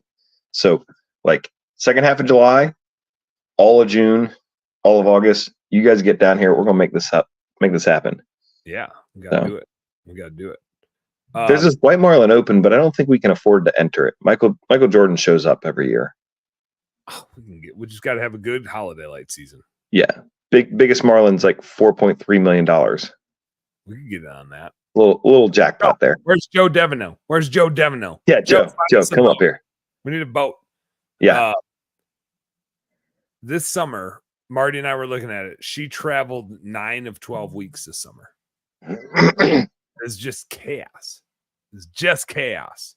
So next summer, we got to do more family fun. This summer, I feel like we missed it. Like it was just gone. It was one of those, which means you were like busy and having fun, but we got to do more. We need more fun. Oh, and definitely count me down for ice fishing again. Definitely down for that. I think ice fishing is going to be the first official boob event. Yeah, we've had an unofficial. We just had to like have the meeting to plan the meeting, like the night at the Roxbury. Like we should have a brainstorming session before the brainstorming session. Yeah, it's like we're going to be fishing anyway. We might as well talk about future business fishing endeavors. But fall's going to be like I already got too much stuff this fall to start it, and fall's a tricky one because it kind of needs to be it could be a fishing trip like that, but I think a really fun trip would be a duck hunting, like south central U.S. There's some flyways where they have like blinds where you can literally have like 10 people in a blind. And you're like cooking. We have mass like Ducks Unlimited is big down here. There's people with like private islands, and like this is the duck hunting house, also known as we're all hiding. Yeah. From reality. So I think that would be a fun type of fall activity. Yeah. I don't duck hunt at all, but I could shoot a bird. Yeah, I don't care. We'd figure it out. Somebody give me a gun. I'll figure out it. I'll point it at that thing and let it rip. So we're like, there's some good fall trips, but at this point, it'd be too tight, too tough to coordinate. So I think ice fishing will be the first official boob event. Yeah. And then we'll try to do 4 a year. We'll see. The timing will be dependent on when we can like organize it, when the season is good.